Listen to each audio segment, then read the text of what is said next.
The gut's the second brain, right? For me, I think it's the first brain because hormones, neurotransmitter, everything comes from the gut. We put our food in the hands of industry, and to take that back to, right? Like, take the sovereignty back. Don't rely on people to tell you what is healthy for you. A lot of them end up hurting our guts and our bodies even more. Industry is telling us a lot of things that aren't true, really, just to sell food. Question everything. What's in your food? What are you eating? How are you taking care of yourself? Checking in with your body. That taught me so much of just, wow, why am I having all these energy crashes? Like, maybe something's happening.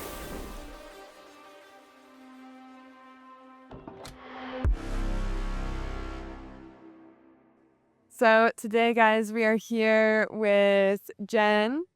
Can you give us a quick little intro so they know exactly why they should tune in and why they want to hear from you? Okay, so why they should tune in is because I have developed in the past year a gut health journey with my son. I was a psychologist for 16 years, and I realized in my journey that it was missing something. I was always treating people with traditional therapy. And I realized with my son, when he was diagnosed with severe dyspraxia and ADHD, I was missing the point of something inside his body. So I began to look at the literature and develop like gut health advice and gut health journey. And I wanted to know everything about gut health and how we can reverse mental health problems addressing the gut health. Yeah. So, where we're at right now, currently, we're at a bioculture retreat, and you just opened up with an amazing mastermind today. So, I want to dive right in. I know we were talking about gut health and how alcohol affects that. Can you give a quick rundown on what the problem is in modern society? Who is this relevant to? And then let's dive into kind of usually what's happening right now. Especially, I don't know how it is in Canada, but in America, I know almost everyone goes off to college and they just start drinking and drinking, and they think it's just going to be for this season of their life, but they've been building that habit during these prime years, and they just destroy themselves and set themselves up to continue doing that or are destroyed afterwards in their Yeah. health. Yeah. We see the same in Canada with university and stuff. We are used to think that alcohol is linked to party. It's not bad for health and kind of, yeah. But actually, what I think is that alcohol is, first of all, is an addiction to sugar. I was trained as a psychologist, and we are used psychologists to treat alcohol like addiction problem, yes, but more like behaviors, emotion regulation with alcohol, and also relationship around drinking alcohol. But more than that, for me, as a gut health specialist now, alcoholism start in the childhood, and it start with a sugar addiction. Wow. So I think a lot of people don't even know there's a big sugar content to alcohol. Can you elaborate on that and what that looks like happening in the body? Yeah, of course. So a lot of people I saw that were suffering from alcoholism, they have kind of all the same story. They were in their childhood eating a lot of carbohydrates. So carbohydrates like grains, like legumes, like, yeah, fruits and vegetables also are part of that. A lot of processed food. When you eat those food, you are nourishing flora that is, I can say, like, there's a good flora and bad flora. Like, we have different kinds of bacteria, microbes, viruses in our gut, in the microbiome. But let's say that a lot of carbohydrates and sugar, they will feed the bad bacteria. So the kids are growing up and asking for more sugar food and more starchy food also. And the more you eat those food, the more you allow the bad bacteria to grow in your intestine, in your gut microbiome. It's very easy to develop after that addiction with alcohol because the candida mostly and other parasite, they love alcohol. So they will ask for more alcohol. So the more you consume, the more those bacteria ask your brain and crave for alcohol. Mm. Wow. And I started sharing about how I lost my dad to drinking alcohol and he had liver cirrhosis.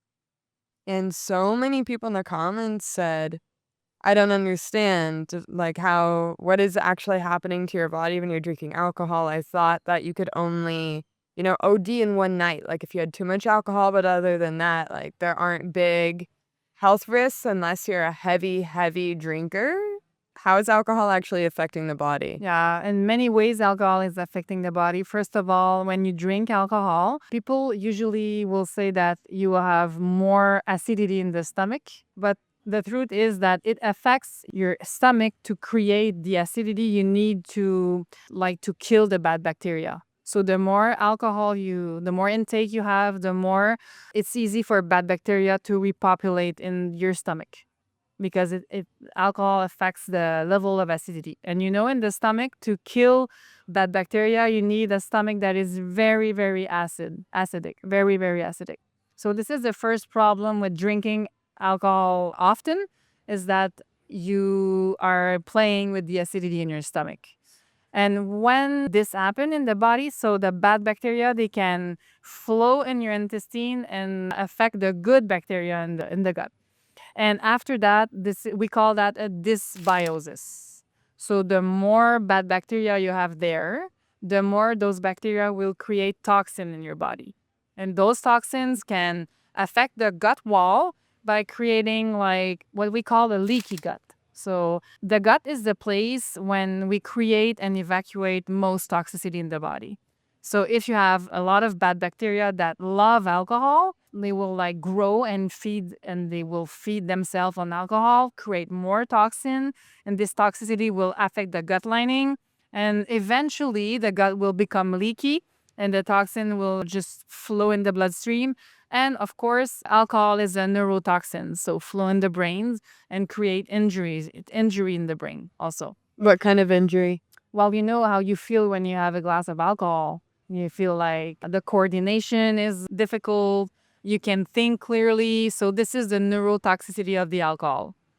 Yeah. Wow. Yeah. So the effects people are looking for to maybe loosen up and let go a little bit, it's actually just they're feeling it because their brain's getting destroyed. Exactly. It's like poisoning ourselves with alcohol. Yeah. And when you vomit or when your body reacts to alcohol, is because your body is trying to detoxify. Yeah. So someone said, well, like, I hear you, but I only have some beers every week or every day. It doesn't matter. That's not that much. What would you say? Like, what is really the threshold where this is a problem? Well, obviously, it depends of how healthy is the person, because the liver can actually detoxify some amount of alcohol. But let's say you drink beer. Beer is also cereal, so grains. So you're drinking like grains. It's very inflammatory for the body. And also the liver, we now have problems with what we call a non-alcoholic fatty liver. So people that have problem with the liver, but they don't drink alcohol, but it comes from the consumption of grains mostly. Way. Yeah. So when you combine alcohol with grains, for me, this is like, yeah, the big problems. Big problems. Yeah. Does the threshold matter? Of like, at what point can you say this is a safe amount and this is not? Well, I think people, like I say, people needs to know that every time they drink alcohol, they are like playing with the acidity of the stomach that needs to be very acid to destroy the bad bacteria. And also they are playing with all the good and bad bacteria that are wiped off with alcohol, so destroying their gut. And also developing like addiction to sugar and toxins. So people need to be aware of all those problems with alcohol. And beyond alcohol, what are the other big factors hurting our guts? All the food that we called inflammatory food, like grains, processed grain mostly, and also dairy that we can find in the supermarket. What happens from that? When someone starts getting leaky gut, like you said, the toxins leave and enter the body. What are the symptoms? Well, mental health disorder are a symptoms of a leaky gut, and also chronic disorder is a symptoms of a leaky gut. So everybody that is sick needs to ask themselves like, what's happening? What am I eating that is causing problem in my gut? Or yeah. Amazing. Is there anything else that you think is really important to share that you think the world needs to know? Yeah, but well, I think that the industry is telling us a lot of things that aren't true, really, just to sell food. We lost the ability to cook our own food and to know where we are buying food from, how to grow food, and how to cook. So, this is a big problem in the society because when you give the power to an industry to feed you, it's never good. It's not good. So people needs to take their responsibility to start again to cook good food and to make sure there's no pesticide in their food, and also if they can grow food in their garden or know their farmers or make sure that there's a quality in the food they are eating. And giving health in the hand of the industry is, for me, is the worst thing we did in the past 40 years. I love that so much. That's such a powerful message. Well, we can see that 40 years, in the past 40 years, we have been giving our control of the food we eat to the industry. And we can see that a pharmaceutical company have just like disease and sales of pharmaceutical companies have just increased during this 40 years. So I think it's possible to see a correlation between those two factors. A lot of people have something wrong with them and they go to the doctor and they're just prescribed some kind of medication and then they're probably on that for life. And, you know, a lot of them end up hurting our guts and our bodies even more. But also, I hear so many people only being ever told there's only one solution and it's to take a pill and nothing else can solve it. What are some disorders that, especially mental disorders, you see people have that actually can be reversed through diet? Yeah, of course. Like anxiety, for example, depression, fibromyalgia, that has a lot of psychological issues with people that are suffering from that condition. Also, like my son, who has been diagnosed with ADHD, severe dyspraxia, autism spectrum, also. So I see a lot of clients that are willing to change their diet, heal their gut, and they see in a couple of weeks a lot of good results on their sleep, on their stool, on their stomach, on their digestion, also on mind clarity, memory. Yeah, it's very effective. Hmm. Can you tell us the story about helping heal your son and what you saw happen there? Yeah. Well, I was a psychologist at the time. I was working in a psychiatric hospital, so with kids. So I saw a lot of my colleagues prescribing medication to kids that had those kind of condition, psychosis, depression, anxiety, all kind of psychiatric condition. And I was obviously doing therapy with those kids for helping them like regulate their emotions and like try to control their impulsive behaviors. And when our son was diagnosed, I was like, it's not the path I want for him. I don't want my son to be on pharmaceutical for like having a pill for to sleep and another pill for anxiety and another meds for having a good stool and another. So my husband and I were like, I think we need to look at different options for us.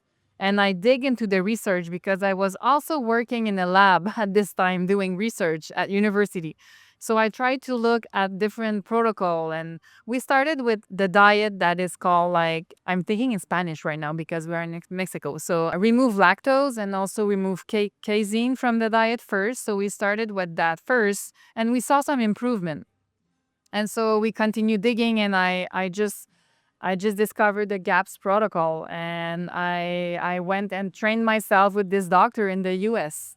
And I've learned like everything about food and nutrition and gut health. And I apply all those health advice with my son, and he just recovered. He recovered gradually. It took time. It took like a couple of, let's say, the first 12 months where there was big change in the diet and habits. But after 12 months, we saw a completely different young boy. like socializing with other kids. Eye contact was back again. My son, it was hard for him to touch other people and being touched. So he was coming to us and hugging us. And also, no more anxiety, no more tantrum. So for 12 months, it has been a journey, but worth it. Yeah. And after I was trained, I began to talk about the GAPS protocol in my field in psychology and educating people about gut health. And this is, I think, the piece of the puzzle that is sometimes missing in traditional therapy. Like people are willing to take medication and do therapy, but addressing the gut health and heal the gut is a big part that a lot of people don't know about. The gut's the second brain, right? So Yeah, that and makes so much second sense. brain, but for me, I think it's the first brain because hormones, neurotransmitter, everything comes from the gut. Yeah. Wow. Mhm. And what are you working on now?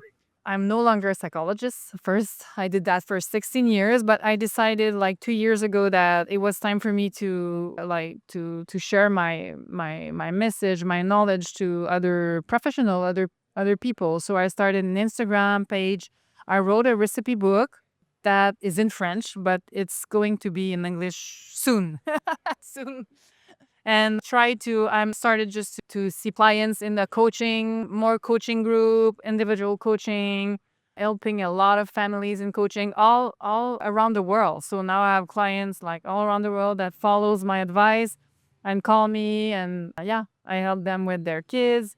I also launch a couple of programs to address dysbiosis, hyperactivity in kids, and those are online programs mostly. And if you had one message for people, Yeah. what would it be? You need to take control of your health and just follow your intuition, but also connect with your guts. Connect with your gut. We have all the answers. It's just that we are surrounded by messages that, let's say, you can heal this, you can heal that. It's for life. You need to. So people are like disconnect between their brain and what they are feeling, and they just lost the confidence that they can heal their body. Yeah. Mm. So you can heal yourself. Yeah. Pay Yeah. attention to your gut. Listen to Yeah. it. Yeah. Listen to your second or first brain. I think it's scary for most people, but yeah, I think it's the way to take responsibility for your own health is very important. Yes. I really like how you said we put our food in the hands of industry and to take that back to, right? Like take the sovereignty back. Don't rely on people to tell you what is healthy for you. Question everything. What's in your food? What are you eating? How are you taking care of yourself? Checking in with your body. That taught me so much of just, wow, why am I having all these energy crashes? Like maybe something's happening and it's not just taking something, it's making sure what's wrong with a foundational part of my diet. And then I started eating protein in the morning and I'm like, oh, I'm Oh, I'm not a feeling bitch. better. Yeah. I'm Yeah. emotionally stable with Yeah. protein in my Yeah. stomach. Exactly. And for every human, I think it's the same. If you want to have mental clarity, vitality, having great mood, you need to eat animal protein because they nourish the body it's very good for the body. Can you explain what you said about the vegan arc earlier? Oh, that's a touchy subject. Yeah. Well, it's veganism or plants in general. They have been put on earth by Mother Nature and they have a great function for our body is detoxifying the body. My point of view, plants are there and they all have toxins, plants. Vegetable have toxins, herbs have toxins. So we need to be really careful when someone decide just to eat plants. Usually people don't know that plants, vegetable as contain some toxin in it. So plants, green, when we think about detoxifying our body, immediately I think about green juice, right? So this is the function. And when you want to nourish your body, you need to go with nourished food like fats, meat, animal protein that will profoundly nourish your cells. All the gut lining is built with collagen, and collagen comes mostly from animal parts. So if you want to try to detoxify your body, you can use veganism to do that. But after a couple of weeks, because people feel better when they start this kind, because they remove processed food, they remove processed dairy, they remove like the bad stuff, so they feel good. And the body start to detoxifying. Some people will lose some weight. They will have suddenly mental clarity. So they feel good. They feel great. But after a couple of weeks or months, lots of time problems will start. So loss of weight, that they don't sleep well, because they are lacking essential nutrients that you can find in plants. First of all, plants, it's very hard to digest for a lot of people, and your body needs to transform the vitamins in the plants for them to being available for the body. And we don't have this with meat. It's already available for the body. Mhm. Yeah. So it's easier for humans to digest meat and absorb meat, not digest, but absorb meat than plants. So what's important from the animal? The meat, The fat, good fats. fats, and also for the gut wall, for the junction, and make sure you don't have a leaky gut. Very important to drink meat stock.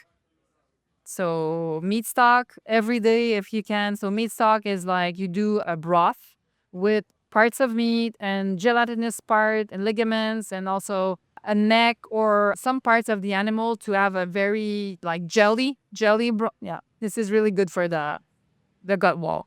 Yeah. Why do you think that a lot of people avoid fat? Well, we were told by the industry that fat is bad for you, for us. So we just remove fats for our diet. And we replace them with vegetable fats like seeds oil. And No. yeah. And Seed oil is so bad. personally, I think it was planned like that. Like if you remove butter and all those fat, ghee and lard, and so the industry had a plan and they just put seeds oil and we started to use seeds oil. And this is a big industry, seeds oil. It's And it's so really, inflammatory, right? yes, yes. Can you share a little bit about why seed oil is bad? Because still so many people, I tell them, but I cut it out. I feel so much better. All the brain fog is gone. I can function properly.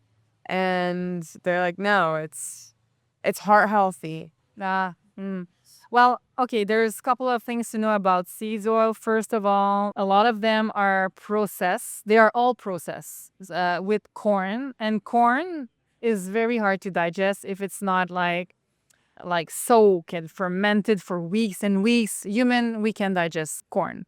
And soy, it's also hard to digest. So animals also have problem like cows, they don't digest corn. Same for humans. So a lot of seeds oil are processed from corn. So this is Yeah, canola oil. yeah. That's the main one that Yeah. you'll see on any pack Exactly. of chips Yeah. or cooked out Yeah. in a restaurant. So this is the first problem. The second and it's carbohydrates also. It's a complex carbohydrates that is hard for our cell to process. And the third problem, it's the way they do the oil. So they process the oil with solvent. They use big solvent. For me, a solvent is like for cleaning. It's not for process something we are going to eat, you know? So they use solvents and they also use high temperature to extract the oil from the beans or from the corn. So this industrial process is very bad for the health. And ancestrally, we were never meant to eat that much corn or that many sunflower seeds. exactly. It just doesn't make So sense. if you look at the literature, like in the years before, like corn and grains were used in periods where people were not having food. They were no food, so they were eating grains to sustain themselves, you know? But it's also periods that people were very depressed and psychiatric hospitals were like full. Yeah. Oh, wow. That makes so much sense.